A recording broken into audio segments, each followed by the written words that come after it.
Hi everyone, in today's tutorial I'm going to show you how to remove the background from your product photo. It is quite a simple tutorial, but there is many ways of doing it in Photoshop, and I'm going to show you the two most simple ways of doing it and ways that allow you to clean up the photo if you don't get it right. So the first thing you want to do is make sure you add the photo into Photoshop. The next thing we're going to go to is to your window tab here and make sure that the properties tab is clicked on. So it should have a little tick.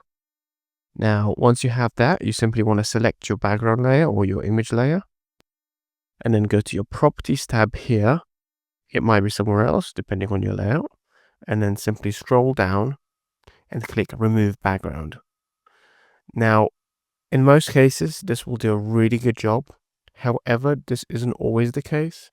So if you're not happy with the result, what you can do is select this mask layer here and then select, as you see here, the actual shoe is white. So what's showing is the good bits that you want are in white and the stuff that's excluded is in black. So if you want to remove some bits, you can simply go to your brush tool. I'm going to select the hardness as 100. So it's quite a hard brush that doesn't have the kind of feathering effect. And I'm just going to select the size, quite small. And I'll keep it normal. But make sure that the layer that is selected is the mask layer.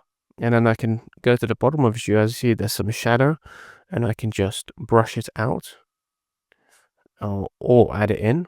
In this case, I'm going to just choose black so I can brush it out. And yeah, that works. And so this is one of the ways of doing it. If I do go back now, you can also select the select subject. This kind of shows you what's actually selected. And you can do a few little things here to help you. One good thing is modifying your selection by clicking this button here and then contract selection.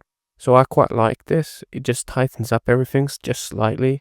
So normally I do 1 or 2 pixels. So in this case, I'm going to do 2 pixels. And then you see it goes kind of over the board, but sometimes it works really wonderfully depending on your image. And now to actually extract your image, all you have to do is click Command CV or Control CV, depending what we use, and you'll have a new layer with a background that is transparent.